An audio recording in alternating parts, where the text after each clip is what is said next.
Hai teman-teman, pada video ini kita akan membahas tentang penerapan hukum Bernoulli pada water flow sensor. Sebelumnya, perkenalkan kami dari TPP 27 kelompok 5B yang beranggotakan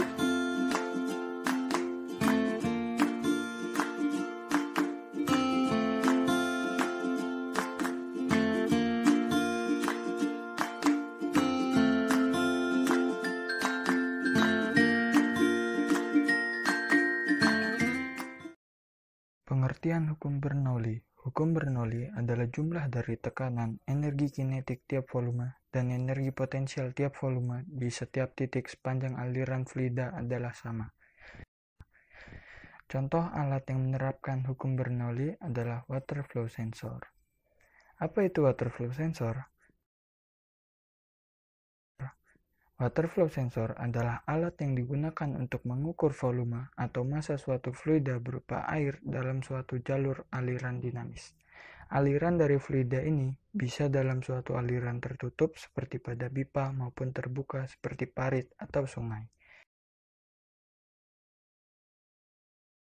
Water flow sensor terdiri dari tubuh katup plastik, rotor air, dan sensor Hall effect.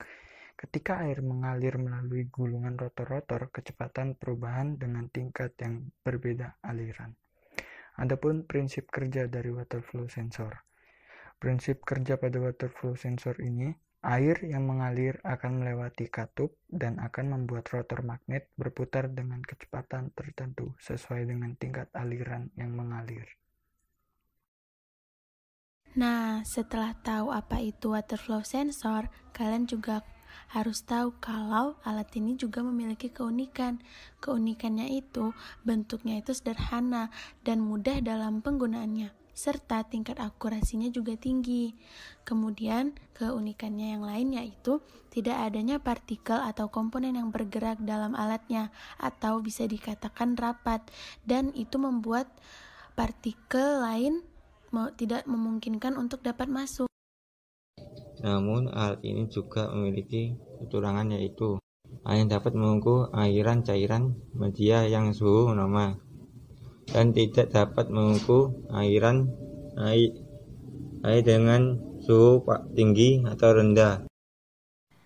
Dari kekurangan yang dimiliki oleh water flow sensor, diharapkan untuk kedepannya alat ini dapat dikembangkan menjadi sebuah alat water flow sensor yang dapat mengukur atau tahan terhadap suhu di atas atau di bawah suhu normal.